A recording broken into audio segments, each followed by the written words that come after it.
message from Sri Lanka. But I totally agree with you, because it's not enough right now, and there are certain programs running, especially supported by Switch Asia and some other programs, to make sure like business organizations involved in sustainable consumption. Coming back to your question, how young people can contribute to this one, it's because we have been trying to do the same thing to different entities and channels, but it's been very challenging. But you have to be really tricky. You have to make sure like the business organization get convinced. But again, when it comes to larger corporates, it's really difficult. But I hope so. If someone from a corporate, if they watch this program, probably they will at least start to think about it. It's not because it's really difficult for us to convince them with their business priorities. But the reality is, you should have a sense for your environment. You should have the responsibility towards your environment and earth. So once you feel that responsibility, and if you are the person who is the decision maker in that particular organization, that person will start to make the change. But also there are enough of platform to support those changes, especially, once again I'm repeating the 10YFP on SCP, because that is a global program running to support and facilitate and give all the technical knowledge to this shift. So I think it's something that we have to think about it. No, like you said, I think we need to take baby steps, you know, to get there. And also now, what really interests me is that you told me that the earth and preserving and conserving the environment is not a one-day thing. It has to be habitual. It has to go throughout your life. What is maybe the first thing that a person individually can do in order to contribute to that aspect in the day-to-day life and absorbing it as a lifestyle habit? What is the first step that anyone can take? Okay, I would not make a general statement on that. I'm sorry for that. It depends on the person. For example, in my case, I would say one good example would be when we talk about energy efficiency, you can use public transport. But again, people will say, no, in Sri Lanka I can't use public transport. But then it's about because if you use public transport, once again, that is energy conservation, because you save energy and you don't use your private vehicle. But again, if you can use you can drive the same amount with a higher mileage vehicle, that is energy efficiency. So that is something you can practice. So it depends how you really, because it depends on your state, like what is the social background and the way your lifestyle. But in my case, I would say the simple things like I know everyone just when they go to sleep, they just put your phone on charge and sleep, and throughout like it charges for more than 12 hours, and if you can just avoid that, that is a simple step you can take, because in day-to-day life. And also it's the same thing about shutting down the PC before you leave office, because I see some people leave for lunch and evening coffee and just keep it switched on. And same with the AC. Of course. In our office sometimes we switch off the AC and go, because we know, because it's nothing to do with the cost in a big organization, but it's a responsibility, and it's something it should come within yourself. And it's good that we stepped into the concept of energy efficiency, Husni, because I think the next thing that the viewers might want to know is, what is energy efficiency? How is it different from conservation? How do you efficiently use energy? Well, that's a really interesting point, because people are really confused. Like some people talk about the energy conservation and the energy efficiency. Basically, energy conservation is something what I just explained. Like you don't use your vehicle, but you use the public transport, which then you support the whole this concept. But energy efficiency is about you will use the same service or product, but you make sure that the energy used in that particular service or the product is lesser than the alternative option you had. In simple terms, because I can explain in a very technical way, but I think for general public it should be something very simple. So that's why I said earlier, like you don't use your we can't just use, probably you might not be able to use public transport to travel every day. So you basically use a vehicle with a higher mileage would be one of the ways that you can highlight the importance of the energy efficiency. So that's also with the technology, because right now with the technology we have so many equipments and which really support energy efficiency. And true that cost you a lot in the beginning, not a lot, but again somewhat. For example, when you purchase it.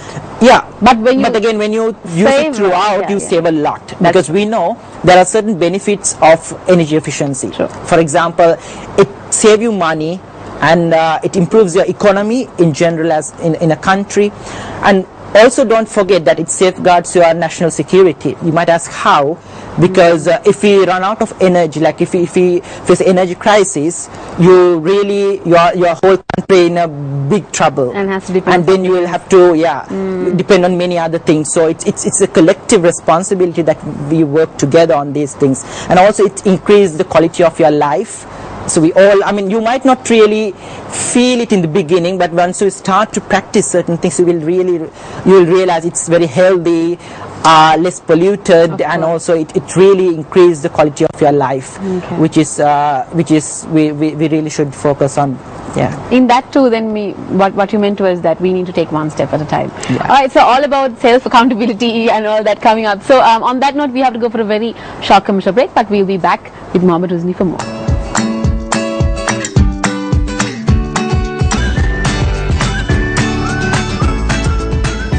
Welcome back to Good Morning Sri Lanka. I'm in conversation with Mohammed Husni. I got another title. He's also the Vice Chairperson of the Commonwealth Youth Council. That's much more easier than your previous title. But then, yeah, both very interesting and important titles that Mohammed Husni is holding right now at the present. But of course, we were talking about energy efficiency, preservation and conservation, Eartha and all that. Now, we were talking about 10YFP. Mohammed Husni, and now the thing is, now we were discussing before the segment started about awareness, the policy making and implementation of it, and the fact that 10YFP actually contributes a lot, merged with so many organizations around the world. Can you maybe make the audience a little bit aware of what 10YFP does? Yeah, well, as I said before, one area of focus is, because for example in 10YFP we have different focus areas like public procurement, tourism, and then sustainable consumption production in general. So there are certain different subcategories. At the same time, they do different things. One thing, they facilitate different programs across the region, and also they support certain like policy discussions, and also especially through the major group for children and youth, what we do is we promote the 10YFP's sustainable consumption production patterns in policy discussions to make sure that these things are debated and agreed in high level. Because, for example, earlier we were talking about the business entities and how they can practice. Yes, if that person is responsible person who is in charge of that particular department, that person will take action. If not, what is the alternate? So then you have to come from that level where through the policies. Who are the representing? Who are the representing agents of this kind of debate? Basically, in the UN system right now, the most discussed topic is the post-2015 development agenda. Right. So right now, recently, for example, we had, as a part of the post-2015 development agenda, we have open working groups happening throughout as a part of the whole process. And they're from all different age groups. Or it's the open working group is one of the mechanisms how they get inputs for the post-2015 development agenda, right, which will be the next global agenda of 2015, which all these member countries have to accept in 2015. Right. So, but parallel to post-2015 discussions, there's another mechanism going on, which we call it open working group, where it discusses about, you might have heard of sustainable development goals, and also it also discusses about other important areas in different sectors. So back in this January, we had Open Working Group 7, where we discussed about sustainable consumption production in global level in New York. So that's where we play a major role in terms of the policy, where we discuss and also we consult young people and their thoughts, and we ask what are the best options and what are the policy recommendations they can provide us. So basically, as a global focal points, we facilitate that discussion and take it to the New York. So when they discuss, you have major group it's under the Agenda 21. It was back in 1992. It was you might have heard of Agenda 21, which was like outcome of 1992 summit. So we have 9 different major groups. So major group for children and youth is one of that, right, which is also known as one of the active major groups, because every day something happens, and there are a very active group of young people working on this across the globe. So what we do is basically we lobby certain policy recommendation at high level, and also sometimes we might have to work with other major groups, for example major group for women, major group for NGOs, and see like if we can push these recommendations forward to discussions. So that is one way that how we contribute, because we really believe that while we are doing the awareness part in regionally and nationally, it is also important that we contribute as young people to the policy discussions. That's true. To make sure it at one point it comes from the higher end, so that they really have to implement these concepts back in their own countries. That's good. Husni, how do you get absorbed in that sort of into the policy making? How do you get absorbed into a level, into a standpoint where you can actually go and debate with the higher authorities? As young people? Yes.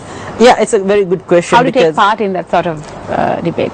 Basically, major group for children and youth is open for anyone, as long as you are in the category of young people, like age category. But basically, there are discussions going on. It depends on your experience and also the commitment and your vision for future, I would say, because it's about, because everything is available right now. It's about how thirsty you are to learn about it and make sure you contribute to these discussions. In terms of, but again, from major group also, they organize different capacity building sessions for young people. If they really, some people we see they're really committed, interested, but they don't know how to really get involved in policy discussions. Even the environment sector, we see like they're really committed, big activists, but they don't know how to get into that policy discussion, because they feel they are not updated, or they don't know, they don't have enough information around them. So for that there are certain programs like capacity building programs, but it's more or less commitment, and also with the experience. Once you start to work with the grassroots level for some time, and then you know what are the burning issues in the grassroots level, and then as long as you can merge those gaps and discuss and take these recommendations forward, it's much easier for us to discuss about it. Interesting. I know, it looks like nerds for like it's too hard work, serious, but again, it's interesting. Because as young people, it's a great opportunity, because if we can really take part in these discussions, because we see lots of people involved in awareness, which is important, but also at one point it's not only in UN level or rather in higher level, but also in our own country. Of course. Because that is something what young people can do, get together and do something, and take that message to the politicians, decision makers, and say, why don't you practice this? We have done this, and this is the model, and that is same with the corporates.